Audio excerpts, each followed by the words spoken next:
In the heart of Everwood Village, there was a magical garden that everyone loved. This garden was home to a magnificent peacock named Percy. Percy was not just any peacock, he had a special talent.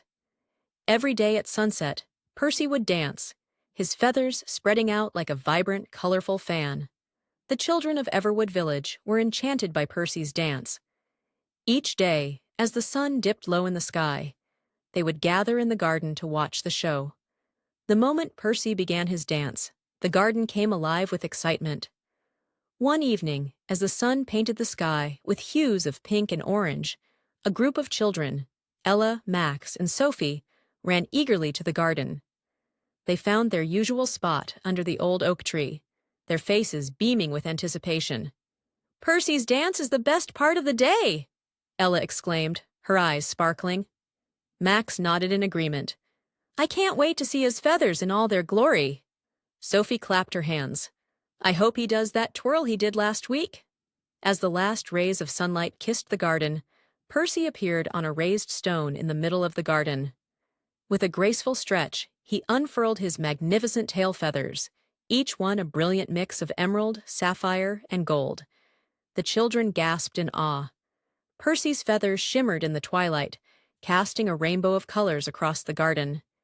He began to sway, and his feathers moved in a mesmerizing, flowing rhythm. The dance was like a spellbinding story told through each flick and flutter of his plumes. Percy twirled and spun, his feathers catching the light and creating a dazzling display. The children watched in silence, completely captivated. They imagined they were in a magical world where peacocks danced under enchanted skies. As Percy danced, the garden seemed to come alive. Flowers seemed to sway along with him, and even the gentle breeze seemed to join in the dance. The children clapped and cheered as Percy performed his signature twirl, where he spun in a full circle, making his feathers fan out in a spectacular, shimmering circle. When Percy's dance came to a graceful end, the children burst into applause. Percy took a bow, his feathers folding elegantly behind him. "That was amazing, Percy!" Max shouted. Ella waved. "We love watching you dance." Sophie gave a big smile. "You make every day special." Percy let out a contented caw, happy to have shared his magic with his young audience. The children waved goodbye and slowly made their way home, their hearts filled with joy.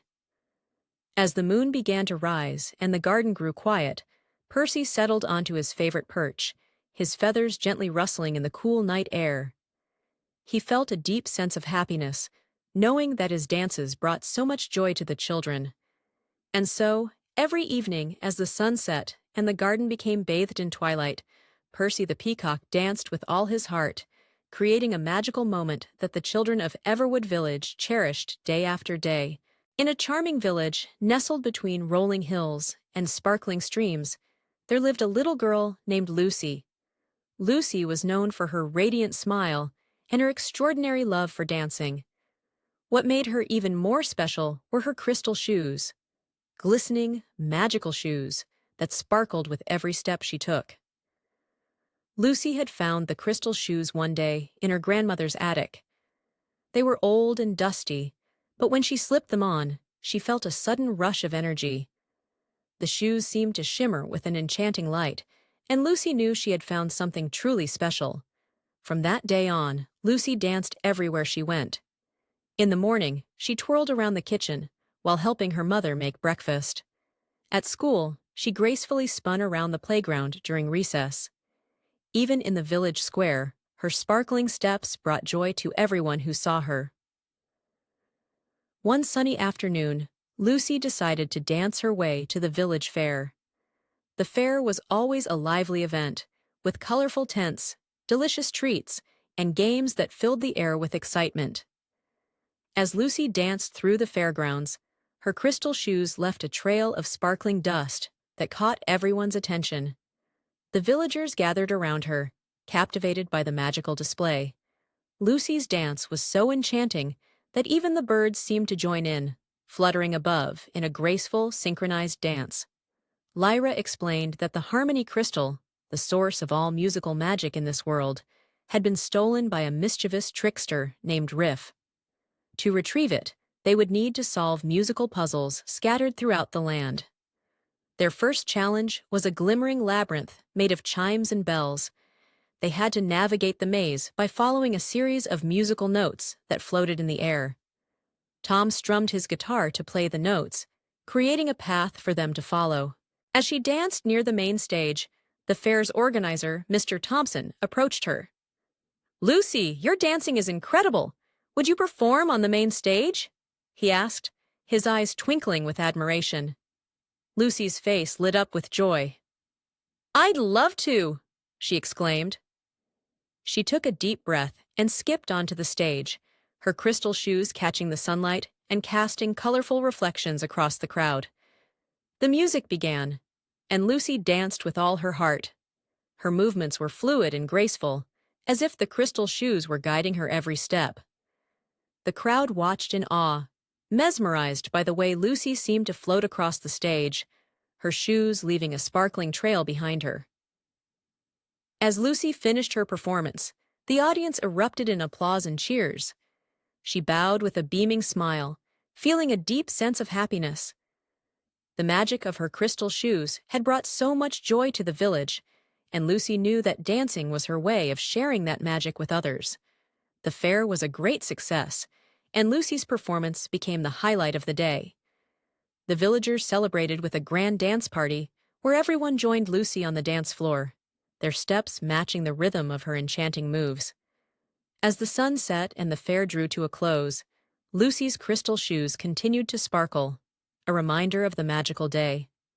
Lucy felt grateful for her special gift and for the joy it had brought to her village. With a heart full of happiness, Lucy knew that her crystal shoes would always guide her to share the magic of dancing wherever she went. And so, Lucy danced on, bringing light and laughter to everyone she met, one sparkling step at a time. In Miss Green's classroom, the end-of-year party was in full swing. Laura, Sophie, and Veronica decided to perform a special song they had created together. As their classmates gathered around, the three friends stood at the front with beaming smiles. Laura strummed a ukulele, while Sophie and Veronica held up colorful handcrafted signs with the lyrics. The room filled with joy as their friends clapped along. Their voices blended beautifully, and the entire class joined in for the chorus. The friendship song, Laura, Sophie, and Veronica, playing together in the sunshine. "Oh yeah! We run and laugh. We sing so loud. Friends forever. We're so proud.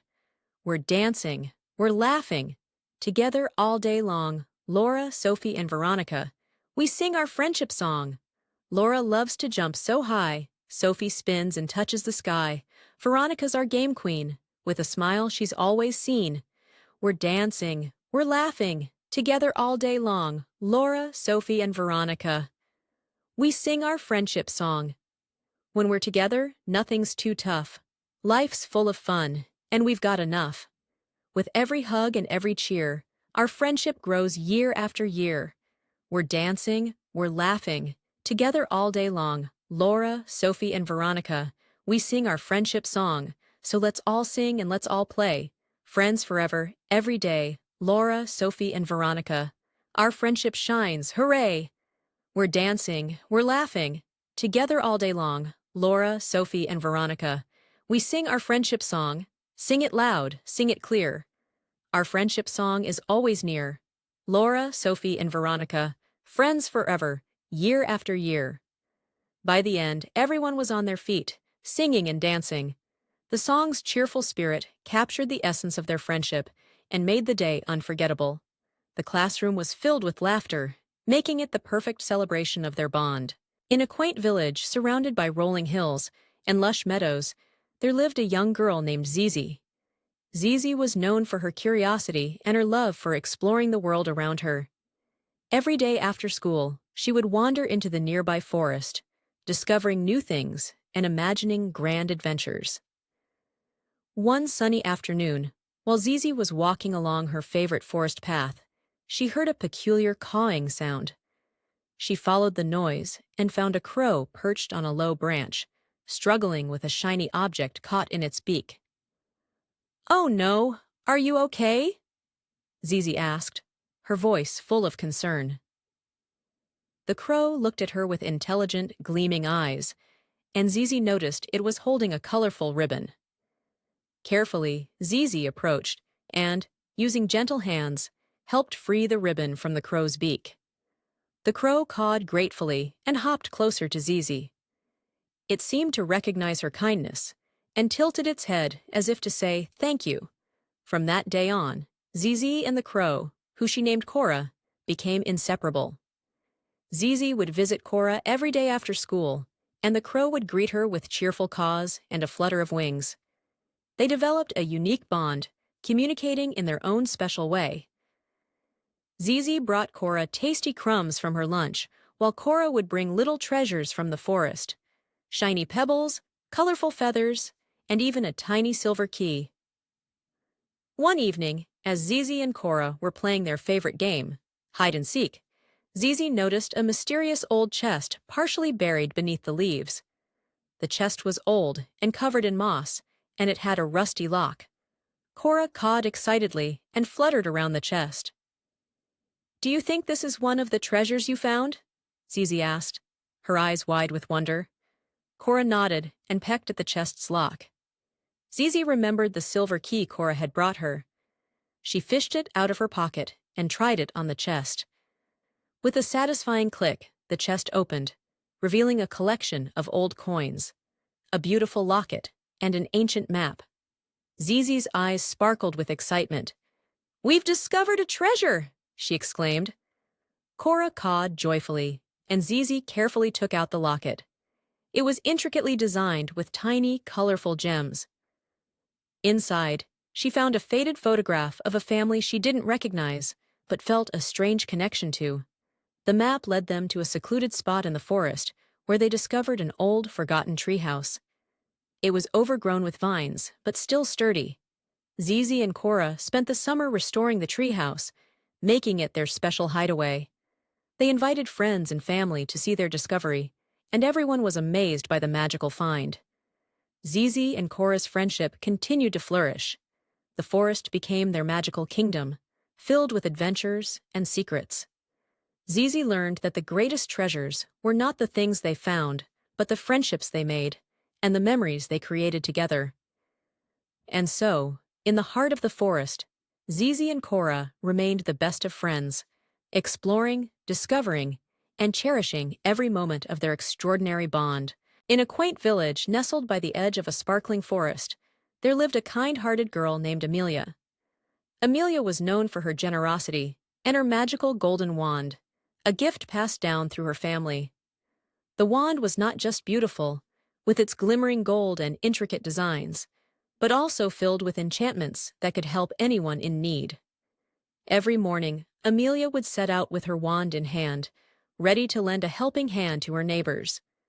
Her wand had the power to make flowers bloom, fix broken fences, and even heal minor cuts and bruises. One bright morning, Amelia noticed old Mr. Thompson struggling with a rickety fence in his garden. The fence had fallen over, and he was trying to prop it up with wooden planks. "Good morning, Mr. Thompson," Amelia called out cheerfully. "Would you like some help with the fence?" Mr. Thompson looked up, his face lighting up with relief. "Oh, Amelia, that would be wonderful. I just can't seem to get this fence back in place." Amelia smiled and raised her golden wand. With a flick and a gentle swirl, the wand's magic shimmered, and the fence began to mend itself. The broken boards floated back into place, and the fence stood tall and sturdy once more. "Thank you, Amelia," Mr. Thompson said, beaming. "You've saved me a lot of trouble." "Any time, Mr. Thompson," Amelia replied with a warm smile, and she continued on her way. Later that day, Amelia came across young Lily, who was crying beside a broken swing in the village playground. The swing's ropes had snapped, and Lily was disappointed because she couldn't play. Amelia approached Lily with kindness. "What's wrong, Lily?" Lily pointed to the swing and sniffled.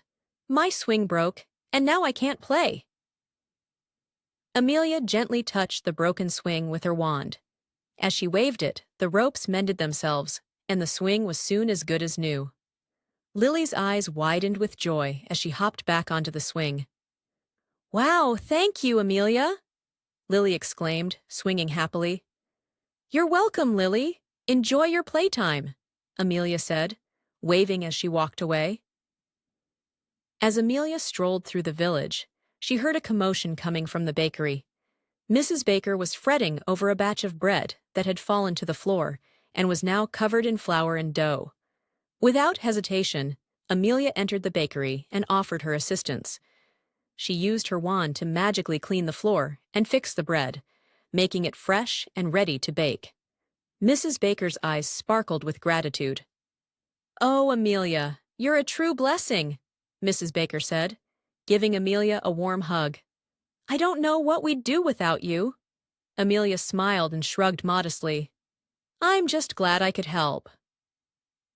As the sun began to set, casting a golden glow over the village, Amelia returned home, her heart full of happiness.